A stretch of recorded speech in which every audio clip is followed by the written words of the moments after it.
GDP in Europe and the EU is an average 84%. If you look at the hidden liabilities that I pointed out before, including pension, healthcare, businesses that are so-called semi-privatized, etc., run by the government, we are in the average at about 110-120%. So you see, there is no go of being successful and competitive. So we have this combination of problems right now that we in Europe face. On the first hand, we have the sovereign debt that was, of course, pushed by the financial crisis, and we have to be thankful that it finally emerged. Otherwise, we would have slept for a couple of other years, I think, at least. So the sovereign debt crisis, and the second big problem that we have, that we face, and the same here in the United States, is the level of interest rates and the easy money that is being printed. And here the Austrian school has also a very, very strong voice.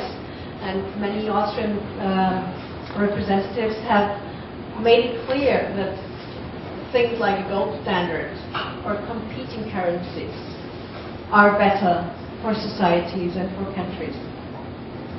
Something that we need to consider if we talk about the European crisis is that, for example, with Ireland and Spain, the crisis there is the result of this speculative real estate bubble, or the speculation on real estate level. Whereas the crisis in Portugal or in Greece or in Italy is simply too much private and public consumption and living on other people's money, as you eventually run out of, as Lady Thatcher pointed out. Reinhard and Rogoff actually discussed, in their recent book, or studied 800 years of financial and economic crisis.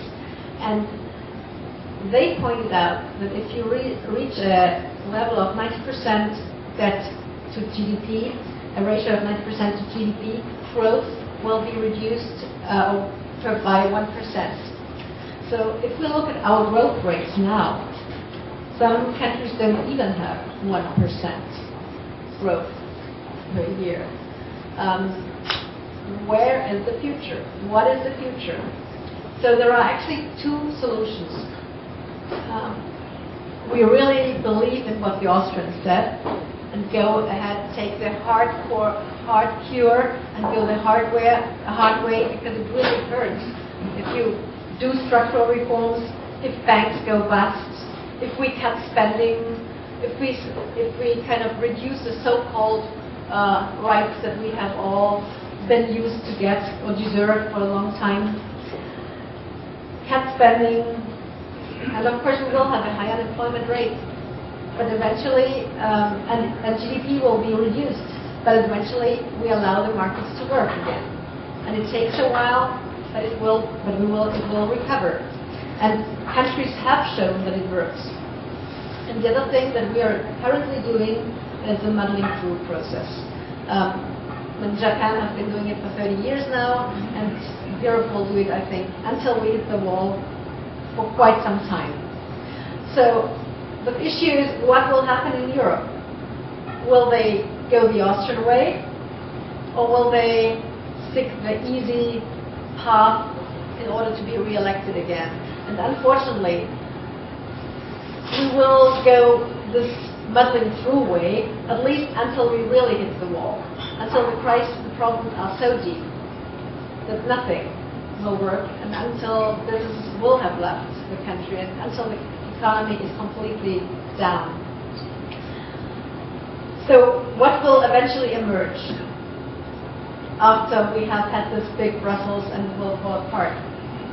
And I think this is where freedom and also the Austrian school comes back into the system. We will have competing regions in Europe that will be able, with their own monies, even not necessarily. We could even stick to the euro, but regions that compete, that have various free trade zones, that provide incentives, that compete also for citizens, like the Swiss model, and this will be on a larger scale in the future of Europe. And we do promote this because we believe strongly that this is where the roots of the Austrians are. This is the roots of economic growth, of individual freedom and liberty, and of success for the entire society. After all, if we look, only a globalized, competitive world has brought so many people out of poverty, and we will be unable to grow if we do not adopt these concepts. So what do we do at the Austrian Center? We publish, we give political advice, but most importantly, we run conferences, we run the Free Market Roadshow, something that we are very proud of, and this is a very interesting and inspiring tour, not only throughout Europe. We go as far as Baku, Azerbaijan, we go to Turkey, we go to Ankara, Istanbul, and tour the entire Balkans. This year we stopped for the first time in Greece, and I have to tell you, this was the best events we had.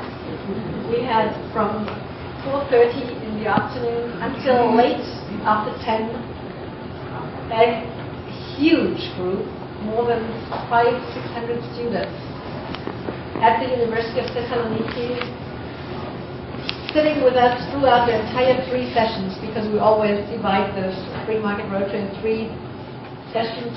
One is on individualism versus collectivism, the other one is on competition versus harmonization, and the third this year was on the euro, the future of the eurozone and the future of the currency. And those students were so eager to learn and to discuss. We always bring professors from the United States, from Europe, international people who not only provide a keynote, a very short keynote, but then we have people from the real world, from the practical world, business people, journalists, people who implement the ideas into their practical life. And this is something that is so intriguing for students, that they pick up the moment and get it and understand why liberty and freedom is so important to us and to the society. And the last thing that we do, well, we do many other things, but we have one little play thing. We have developed an app with a dictionary of economic terms. Explains economic terms in a very simple way for everyday life, for everybody, in 17 languages already. And you can jiggle around with the languages. You can go from Chinese, from Mandarin to Spanish, or from German to no, not Portuguese, not yet, but for example to Hindi or whatever. We have 17 languages. It's an app for all of Android, Google, and iPhones, Blackberries, etc. So and this is fun, and it's something. It's a process, a permanent process, because we keep getting new terms in, explaining them. Also, it's something that we do with Liberty Fund and with many other institutions to expand this. And again, it's something to engage people, to expand the network, and after all, innovation, private property, and of course the rule of law are those things that we need to defend in order to preserve freedom and to have a better, successful and peaceful society.